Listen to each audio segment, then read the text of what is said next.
ரொம்ப யூஸ்வலான ஸ்டோரி தாங்க. நடிகர் தனுஷ் இப்போ ஒரு பேன் இண்டியன் ஆக்டர் ஆயிட்டாரு. அது மட்டும் இல்லாமல் இயக்குனராகவும் நிறைய திரைப்படங்கள் அவருடைய இயக்கத்தில் அடுத்தடுத்து வெளிவந்துட்டு இருக்கு. டைரக்டராகவும் கலக்கிட்டு இருக்காரு. அந்த வகையில் அவருடைய இயக்கத்தில் நிறைய இளம் நடிகர் நடிகைகள் சேர்ந்து நடிச்சிருக்கக்கூடிய நிலவுக்கு என்மேல் என்னடி கோபம் அப்படின்ற அந்த காதல் திரைப்படம் வருகிற பிப்ரவரி 21 தேட்டர்ஸ் ரிலீஸ் ஆக இருக்கு. அதைத் தொடர்ந்து அவருடைய நடிப்பு மற்றும் இயக்கத்தில் உருவாகி இருக்கக்கூடிய திரைப்படம் தான் இட்லி கடை.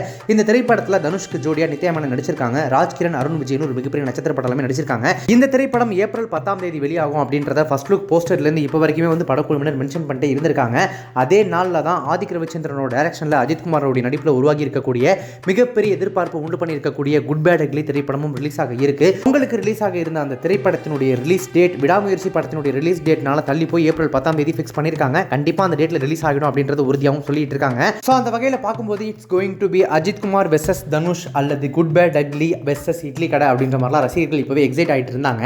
ஆனால் அஜித் குமார் படம் வந்து ரிலீஸ் ஆகுது அப்படின்றப்போ அதுக்கு ஒரு மிகப்பெரிய ஓப்பனிங் இருக்கும் அப்படின்றதுனால என்னமோ இப்போ இட்லி கடை திரைப்படத்தோட ரிலீஸ் டேட்டை மாற்றி வைக்கிறதுக்கு பேசிட்டு இருக்காங்களாமா. ஏப்ரல் 10 வெளியிடுறதா சொல்லியிருந்த இட்லி கடை திரைப்படத்தினுடைய ரிலீஸ் டேட் ஆகஸ்ட் மாதத்துக்கு தள்ளி போகலாம் அப்படின்ற மாதிரி சொல்லிட்டு இருக்காங்க. படக்குழுவினர் சைட்லேருந்து இது வரைக்கும் இது அஃபிஷியலாக அறிவிப்பு கொடுக்கல, இன்னும் கன்ஃபார்ம் பண்ணல அப்படின்னாலுமே கூட இட்லி கடை திரைப்படத்தினுடைய ரிலீஸ் டேட் தள்ளி போகிறதுக்கு வாய்ப்புகள் நிறையவே இருக்குன்னு சொல்கிறாங்க. ஏன்னா அந்த திரைப்படம் கொஞ்சம் மீடியம் பட்ஜெட்டில் தனுஷுடைய டைரக்ஷனில் ரொம்ப சிம்பிளாக அழகாக உருவாக்கி இருக்கக்கூடிய ஒரு திரைப்படமாமா. குட் பேட் அக்லி மாதிரியான ஒரு பெரிய கமர்ஷியல் திரைப்படத்தோட இட்லி கடை ரிலீஸ் ஆச்சு அப்படின்னா அது கண்டிப்பாக 2 திரைப்படங்களுடைய வசூலையுமே பாதிக்கும் அப்படின்றதுனால இந்த இட்லி கடை திரைப்பட குழுவினர் அந்த படத்தோட ரிலீஸ் டேட்டை மாற்றி வச்சுக்கலாம் அப்படின்ற முடிவில் இருக்காங்கன்னு சொல்கிறாங்க. பொறுத்திருந்து பார்க்கலாம். சீக்கிரமாகவே அடுத்த அறிவிப்பு தேதி வரும் அப்படின்னு வந்து சொல்லிட்டு இருக்காங்க.